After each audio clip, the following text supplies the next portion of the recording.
Right. ఇక నేను బూతులు తిట్టిన మాట వాస్తవాన్ని అంబటి రాంబాబు చెప్పడం జరిగింది, కానీ తిట్టిన వారిని తిట్టా అంటున్నారు. కానీ అక్కడ భారీ సంఖ్యలో కూడా అంబటి నివాసం వద్ద టీడీపీ శ్రేణులు కార్యకర్తలు చేరుకునేటువంటి పరిస్థితి.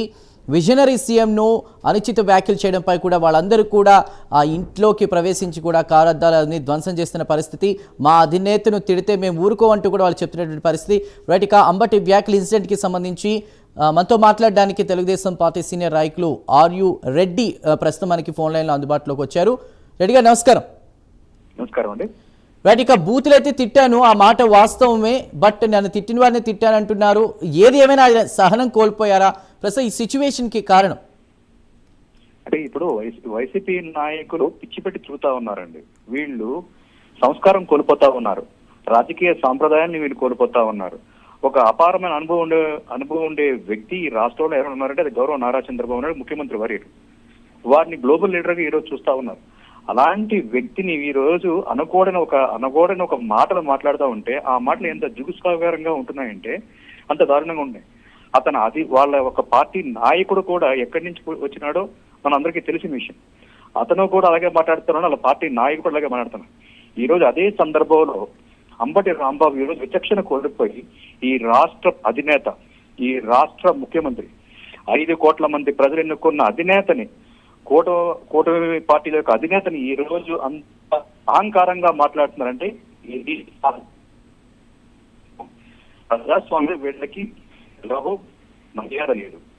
ఆ మర్యాద లేదు కాబట్టి ఈ రోజు అదే బూతు పురాన్ని, గత 5 సంవత్సరాల పాలనలో వీళ్ళు ఎలాగైతే బూతు పురాణాన్ని ఉపయోగించారో తిరిగి అదే విచక్షణ కోల్పోయి ఈ రాష్ట్ర ప్రజలు ఆఖరికి ఎటువంటి ప్రతిపక్ష హోదా లేకుండా చేసి టీం 11 గా చేస్తే ఆ టీం 11 గా మాకు వచ్చిందని కూడా పశ్చాత్తాపడకుండా ఇంకా అహంతో మాట్లాడితే మేము ఇంకా పెద్దవాళ్ళు అయిపోతామనే ఉద్దేశంతోనే ఈ రోజు అతను మతి స్థిమితం కోల్పోయి ఈ రోజు అతను అధికారంలో ఉన్నప్పుడు కూడా మంత్రి బాధ్యత ఉండి ఎన్ని దురాగతాలు చేశాడో ఆ రోజు ప్రతిపక్ష పార్టీకి మేము ఎండగట్టాం.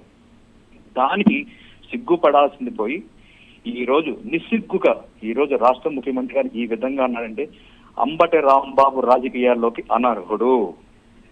ఇదే మాటని నీ ఇంటికి వెళ్ళి, అతనికి కూడా ఆడబిడ్డలు ఉన్నారు, ఆ ఆడబిడ్డల దగ్గరికి వెళ్ళి నేను ఒక ప్రభుత్వానికి, ఒక ముఖ్యమంత్రి గారిని నేను ఈ విధంగా సంబోధించాను అని అంటే, ఒకవేళ వాళ్ళ తల్లి కనుక భూమి మీద ఉంటే గనక ఇలాంటి వ్యక్తిన నేను కన్నది అని చెప్పి ఆమె సిగ్గుపడే పరిస్థితి వస్తుంది.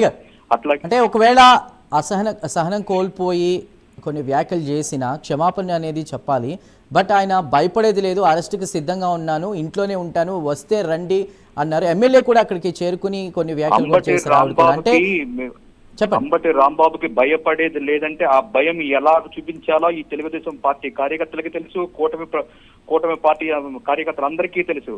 ఒక్కసారి గనక మా కార్యకర్తలందరూ గనక ఒక్కసారి అరిస్తే ఆ అరుపులోనే అంబటి రాంబాబు ఎక్కడికి పరిగెడతాడనే సంగతి ఆలోచన చేసుకోవాలి.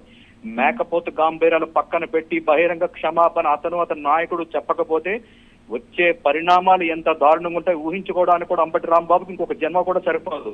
కానీ ఈ రోజు మేము ఒక క్రమశిక్షణ పార్టీలో పనిచేస్తా ఉన్నాం, ఒక విజనరీ నాయకుడి దగ్గర పనిచేస్తున్నాం కాబట్టి మా సహనంతో, ప్రజాస్వామ్య గౌరవంతో ఈ రోజు కూడా మేము ఇప్పటికి ఇంత దారుణాతి మాటలు మాట్లాడుతున్న ప్రజాస్వామ్యబద్ధంగా మేము మాట్లాడుతా ఉన్నాం, మేము అడుగుతా ఉన్నాం.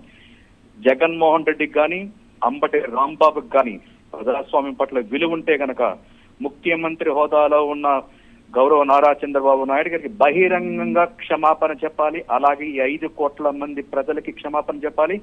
ఇక్కడ ఉండే ఆంధ్ర రాష్ట్రం ఉండే ప్రతి తెలుగు వారు ఉండే ప్రతి తల్లికి క్షమాపణ చెప్పాల్సిన బాధ్యత ఆ యొక్క వైసీపీ పార్టీ మీద ఉంది, ఆ యొక్క నాయకుడి మీద ఉంది, ముఖ్యంగా అంబటి రాంబాబు మీద ఉంది. కాబట్టి నేనేదో పొరపాటున మాట్లాడేశాను, నేను ఇవన్నీ చేస్తానంటే మాత్రం ఆంధ్ర రాష్ట్ర ప్రజలు సైలెంట్ గా లేరు, కూటమి పార్టీలో ఉండే కార్యకర్తలు కూడా సైలెంట్ గా ఉండే పరిస్థితి లేదని మీ ద్వారా అంబటి రాంబాబు హెచ్చరిస్తా ఉన్నాం. రైట్ రెడ్డి గారు, అందుబాటులోకి వచ్చినందుకు ధన్యవాదాలు. సో మొత్తం మీద గుంటూరులో అంబటి రాంబాబు ఇంటి వద్ద ప్రస్తుతం హై టెన్షన్ నెలకొంది. టీడీపీ నేతలు భారీగా అంబటి ఇంటికి చేరుకోవడంతో, అంటే అధినేత సీఎం చంద్రబాబును ఆయన అనుచిత వ్యాఖ్యలు చేస్తూ కూడా దుర్భాషలాడుతూ మాట్లాడారంటూ కూడా క్షమాపణ చెప్పాలంటూ కూడా వాళ్ళు అక్కడికి భారీ సంఖ్యలో చేరుకున్నారు. మన విజువల్స్లో చూస్తున్నాం. అంబటి ఇంట్లోకి చేరే కారు, అదేవిధంగా ఫర్నిచర్ అది కూడా ధ్వంసం చేసిన పరిస్థితి. బయటకు వచ్చి క్షమాపణ చెప్పాలంటూ కూడా అక్కడికి పెద్ద సంఖ్యలో చేరుకున్న కార్యకర్తలు కావచ్చు, ఎమ్మెల్యే, కొంతమంది మహిళలు కూడా టీడీపీ కార్యకర్తలు వాళ్ళు కోరుతున్నటువంటి పరిస్థితి. సో నేనైతే కొన్ని అనుచిత వ్యాఖ్యలైతే చేశాను, బూతులు మాట్లాడాను, బట్ నన్ను అన్నవాళ్ళని అన్నాను తప్ప చంద్రబాబుని అనలేదు అంటూ ఆయన చెప్తున్నప్పటికీ కూడా మరోవైపు మీడియా ముందుకు వచ్చి చంద్రబాబు బెదిరింపులకు భయపడేది లేదంటున్నారు. అరెస్టుకు సిద్ధంగా ఉన్నాను, ఇంట్లోనే ఉంటాను అంటూ ఆయన చెప్తున్నారు. ఇక రెడ్ బుక్కి భయపడే ప్రసక్తే లేదంటూ కూడా ఆయన వ్యాఖ్యలు ఉన్నాయి. ప్రస్తుతం ఆయన ఇంట్లోనే ఉన్నారు. బట్ ఇక్కడ బయట అంబటి ఇంటి బయట మనం చూస్తే కనుక విజువల్స్లో ఒక హై టెన్షన్ వాతావరణం అయితే నెలకొంది.